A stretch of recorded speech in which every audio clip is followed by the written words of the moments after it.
इस व्यवस्था के बारे में हमने अभी समझा कि कैसे व्यवस्था बना ली जाती है।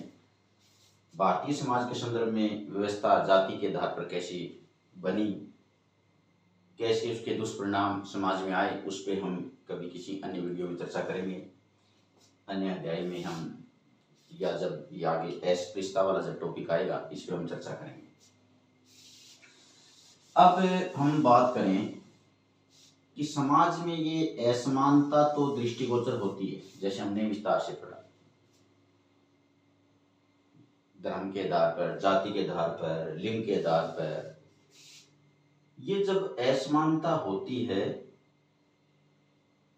और जो इस असमान संसाधनों की जो असमान जो पहुंच होती है और जो आदमी इसमें पिछड़ जाता है वो ही उसका बहिष्कार होता है, वो ही समाज में सबसे ज्यादा अपमानित होता है। और उसको अपमानित करने वाला, अगर बात करें इस असमानता को और इस अपमान को बढ़ावा देने वाला एक शब्द है, उस पर हम चर्चा करेंगे। अब वो है पूर्वाग्रह। ये बहुत खतरनाक शब्द है,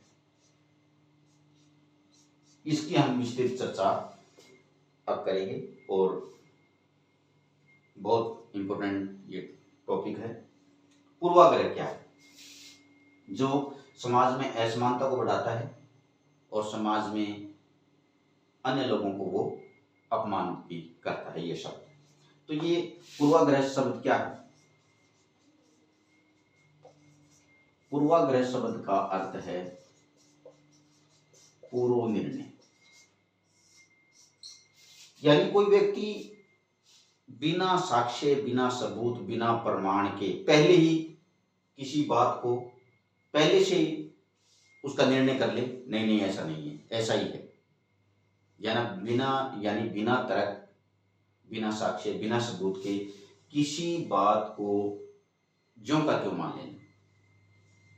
अब पूर्वाग्रह से ग्रसित जो व्यक्ति होता है, जो कोई तार्किक बात नहीं करेगा, प्रमाण नहीं होगा, कोई साक्ष्य उसके पास नहीं होगा, वो व्यक्ति ज्यों की त्यों परंपरागत आई हुई बातों को ज्यों का त्यों मानेगा।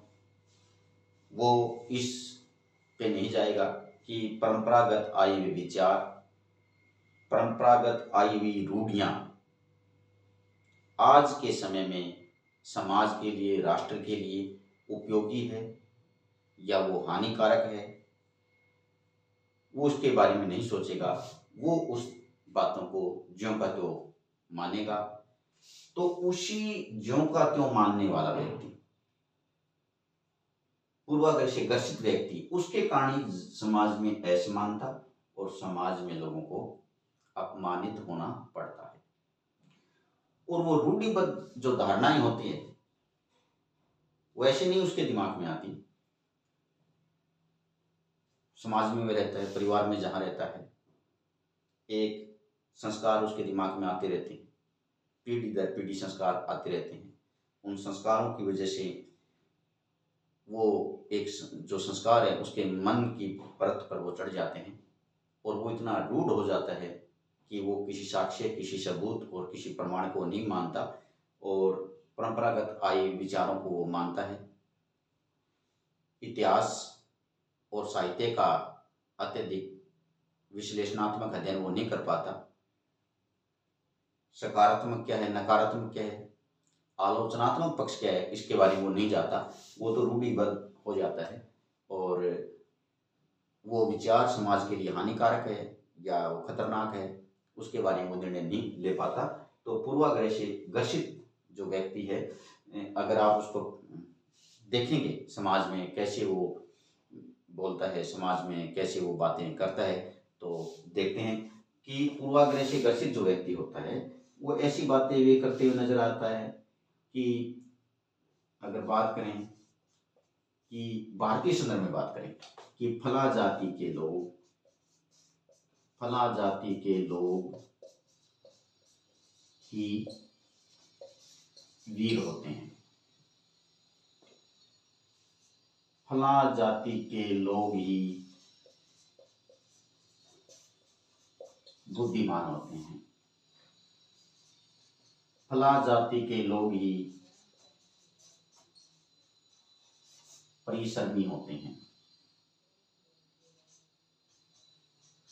फला जाति के लोग चालाक होते हैं, फला जाति के लोग आलसी होते हैं,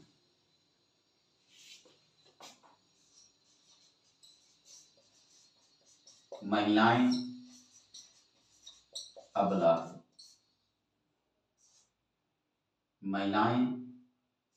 महिलाओं को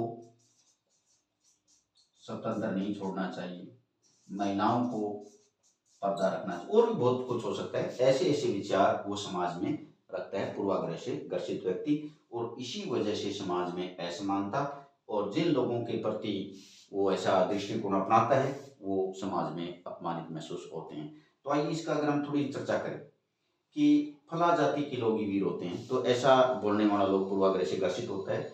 जबकि आप ऐतिहासिक अध्ययन करेंगे तो देखेंगे, उस टॉपिक में हम नहीं जाएंगे, कि प्रत्येक जाति धर्म के लोग वीर होते हैं।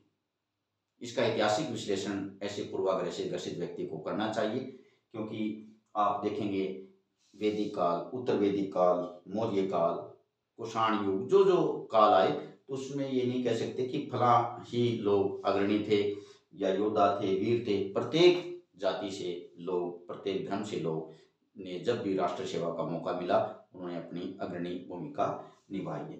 फला जाति के लोग बुद्धिमान होते हैं, ये भी पूर्वाग्रह से ग्रसित व्यक्ति ऐसा बोलता है। लेकिन आप देखेंगे कि जो जातियां कुछ सांस्कृतिक दृष्टि से श्रेष्ठ है, कुछ जातियों को निमंत्रण आंका गया, निमंत्रण आंकी जाने वाली जातियों में भी बहुत लोग जो वीर हुए हैं, बहुत जो लोग बुद्धिमान, अपनी बुद्धिमत्ता का परिचय उन्होंने दिया है। ऐतिहासिक अध्ययन उसका हमें करना पड़ेगा, उस टॉपिक को नहीं जाएंगे।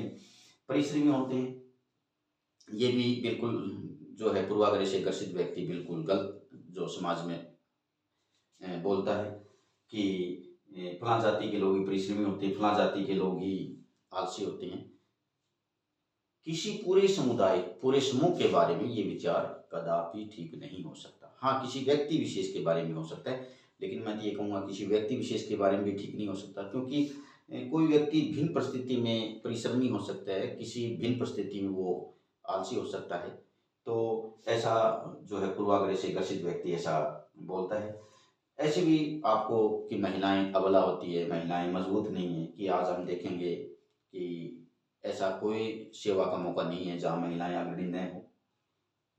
उसका भी आप उस पूर्वाग्रह से ग्रसित व्यक्ति को विश्लेषणात्मक अध्ययन करना चाहिए कि हाल ही में सुनीता विलियम्स, कल्पना चावला, और भी पीछे अगर योद्धा के रूप में भी अगर हम देखें, तो जब जब राष्ट्र निर्माण की बात आई, राष्ट्र के लिए काम करने की बात आई, तो महिलाओं ने अग्रणी अपनी भूमिका निभाई है। इसी तरह स्वतंत्र नहीं छोड़ना चाहिए, पर्दा प्रथा नहीं, पर्दा प्रथा होनी चाहिए। कुछ पूर्वाग्रह से ग्रसित व्यक्ति ऐसा वो करते हैं, और समाज में जब ऐसी बातें वो फैलाता है, ऐसे बोलता है कि समाज फला जाति के लोग ही बुद्धिमान है, तो उस श्रेष्ठों के अहंकार में उसको ये नहीं पता कि जो व्यक्ति, जो आदमी इस बात को सुन रहा है, हो सकता है उसको असमानता की वजह से सही अवसर समाज में न मिले हो, तो कितनी कुठाओं से उभर रहा होगा, कितनी सृजनात्मकता उसके में दिमाग में, संरचनात्मकता उसके दिमाग में थी, वो सारी आप खत्म कर रहे हो ऐसा कहकर। क्योंकि जब समाज में संसाधनों का असमान वितरण है और कुछ व्यक्ति पिछड़ जाते हैं, फिर वो अपमानित महसूस करते हैं। लेकिन पूर्वाग्रह से ग्रसित व्यक्ति उन व्यक्तियों को बहुत ज़्यादा अपमानित करता है, और वो जो है फिर आक्रोश का कारण बनते हैं। तो ऐसा नहीं है, समान अवसर जब अगर समाज में हो, समान रूप से महिलाओं को जब अवसर मिले, और ये उदाहरण सिद्ध करके दिखाया, तो हम ये नहीं कह सकते कि महिलाएं ऐसे बंधन में होनी चाहिए, उनको स्वतंत्र नहीं रखना चाहिए। तो ये सारा का सारा पूर्वाग्रह से ग्रसित व्यक्ति समाज में बोलता है।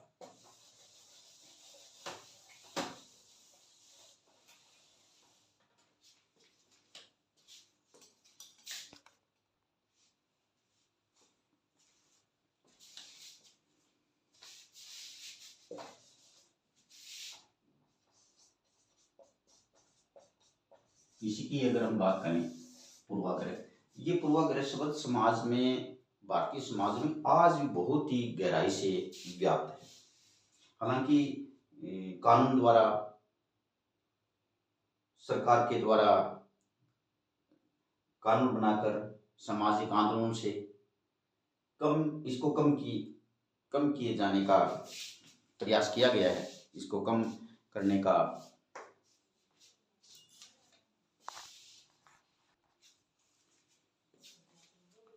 इस पूर्वाग्रह शब्द को,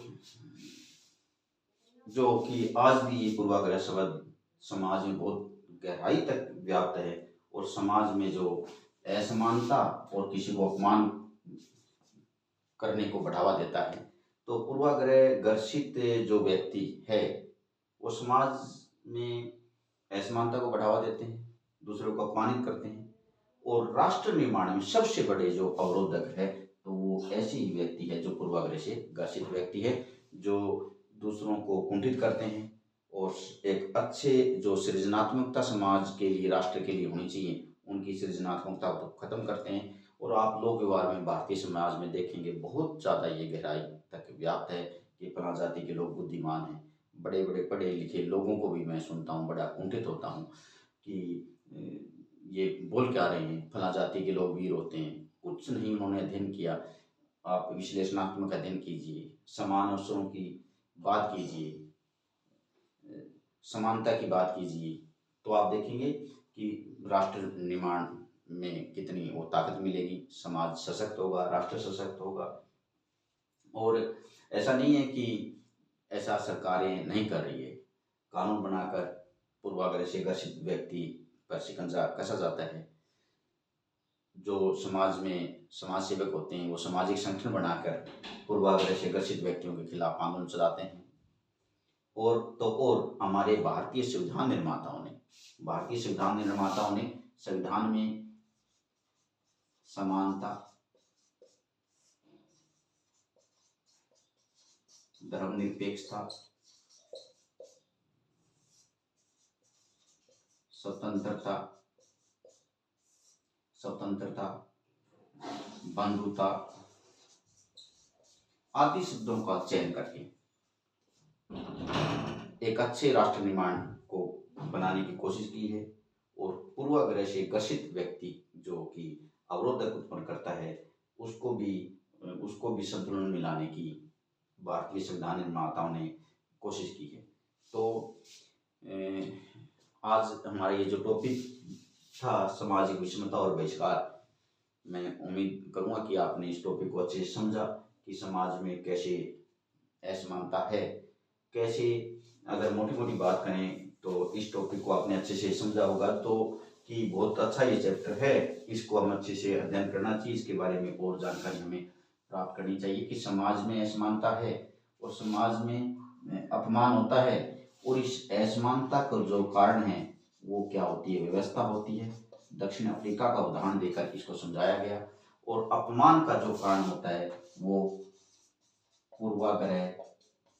पूर्वाग्रह से ग्रसित व्यक्ति करता है, जो कि समाज और राष्ट्र के निर्माण में अवरोधक होता है। तो आइए इस असमानता को हम समझें, इस अपमान को हम समझें, इस व्यवस्था को हम समझें और पूर्वाग्रह से ग्रसित व्यक्ति की मनोदशा को हम समझें और उसको, ऐसे व्यक्तियों को मुख्य धारा में लाने की कोशिश करें ताकि अच्छा एक राष्ट्र बन सके, अच्छा एक समाज बन सके। जय भारत, श्रेष्ठ भारत। धन्यवाद।